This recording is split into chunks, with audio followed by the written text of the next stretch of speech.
दोस्तों, कहा गया है, बिन विचारे जो करे सो पाछे पछतावे। वैसे ही बिना विचारे जो बोलता है उसके साथ भी बहुत बुरा होता है, वो भी बाद में पछताता ही है। उसी पर आधारित एक कहानी है जो मैं आपको सुनाना चाहता हूँ। एक बार एक राजा ने सपने में देखा कि उसके सारे दांत टूट गए हैं, केवल सामने का एक दांत बचा है। वो बड़ा बेचैन हुआ। सुबह उठा तो उसने दरबार में सबको बुलाकर कहा कि मैंने एक स्वप्न देखा है, उसका अर्थ जानना चाहता हूँ। लेकिन दरबार में उपस्थित कोई भी व्यक्ति राजा के स्वप्न का अर्थ नहीं बता पाया। मंत्रियों ने सलाह दी कि स्वप्न विशेषज्ञों को बुलाया जाए, स्वप्न का अर्थ पूछा जाए। राजा को अपने स्वप्न का अर्थ जानने की बड़ी बेचैनी थी, बहुत व्याकुल था वो। इसलिए राज में ढिढोरा पिटवा दिया, घोषणा करवा दी। कोई विद्वान या ज्ञानी राजा को उनके सपने के बारे में बताएगा, उसे उचित इनाम दिया जाएगा।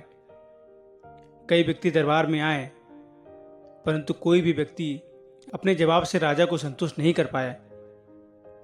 एक दिन एक विद्वान व्यक्ति दरबार में आया और बोला, महाराज, मैं आपके स्वप्न का अर्थ बता सकता हूँ।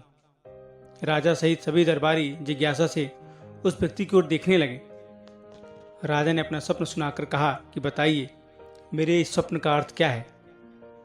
उस व्यक्ति ने कहा, राजन, आपका स्वप्न बहुत ही बुरा है। इसके फलस्वरूप आपके सामने ही आपके परिवार के सभी सदस्यों की मृत्यु हो जाएगी और आप सबसे बाद में मरेंगे।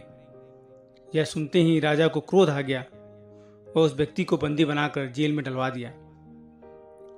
दूसरे दिन फिर दरबार में एक साधारण सा व्यक्ति आया। उसने कहा, राजन, आप मुझे अपना स्वप्न बताइए, मैं बताने की कोशिश करूंगा।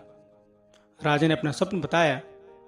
स्वप्न सुनकर उस व्यक्ति ने कहा, राजन, आपको ये बहुत अच्छा स्वप्न आया है।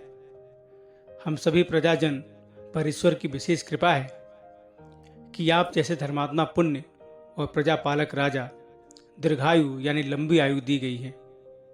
राजन, आपके परिवार में आपकी आयु सबसे लंबी होगी। इस राज्य का सौभाग्य है कि आप कई वर्षों तक राज्य करेंगे। स्वप्न का अर्थ सुनकर राजा बहुत खुश हुआ और उस व्यक्ति को विशेष सम्मान, धन दौलत देकर विदा कर दिया।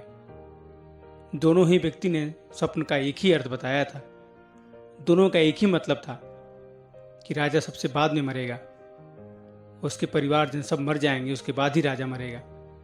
फिर भी एक व्यक्ति को सजा दी गई, बंदी बनाया गया, जेल में डाल दिया गया, परंतु दूसरे व्यक्ति को धन दौलत और इनाम दिया गया।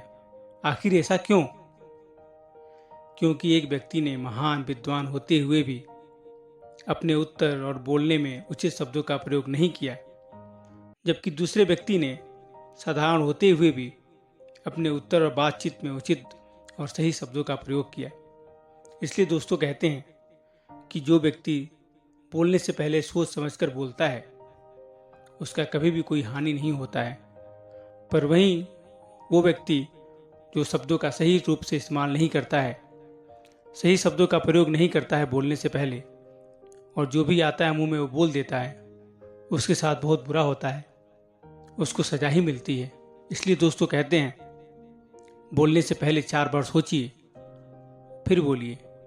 ये जवान ही है जो कई युद्ध, कई तकरारों का नतीजा बनती है।